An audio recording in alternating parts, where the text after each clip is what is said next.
Friends Pandian store அடுத்து நடக்க போகுதுன்றத இந்த ஒரு வீடியோவில் ஒரு குட்டி ப்ரெமோவாக பார்க்கலாம் வாங்க.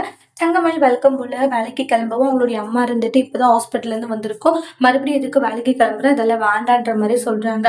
அதெல்லாம் முடியலம்மா நான் பார்த்துக்கிறேன்றாங்க. ஏற்கனவே ஆஸ்பத்திரிக்கு போயிட்டு வந்து நிறையவே செலவு வச்சுட்டு மறுபடியெல்லாம் இது பண்ணால் என்னாலெல்லாம் சமாளிச்சுட்டு இருக்க முடியாதுன்றாங்க. அம்மா என்ன நான் பார்த்துக்கிறேன் சரியா, சும்மா தேவையில்லாமல் ஏதாச்சும் ஒன்று சொல்லிக்கிட்டே இருக்காதம்மான்றாங்க.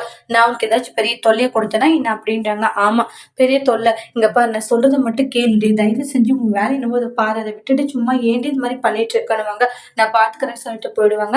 அப்புறமா செந்தில் பாத்தீங்கன்னா வெளியே நின்று போன் பேசிட்டு இருப்பாங்க. பீரோ ஓப்பன் வச்சுட்டு இவர் என்ன இதை ஓப்பன்லேயே விட்டுருக்காருன்னு க்ளோஸ் பண்ணலான்னு மீனா வருவாங்க. பார்த்தா நிறையவே பணம் இருக்கும் பீரோல. பார்த்துட்டு மீனா ஷாக் ஆகுறாங்க. செந்தில் போனை பேசிட்டு வந்துட்டு மீனா பார்த்து ஷாக் ஆகுறாங்க. ஏங்க என்னங்க இது இவ்வளவு பணம் இருக்குன்றாங்க.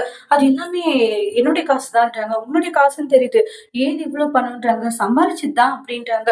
பொய் சொல்லாதீங்க, ஏன் இவ்வளவு பணன்றது எனக்கு தெரிஞ்சாகும். மீனா வந்து கேள்வி மேல கேள்வி செந்தில கேட்கவும் செந்தில் அப்படியே ஷாக் ஆகி நிக்கிறாங்க.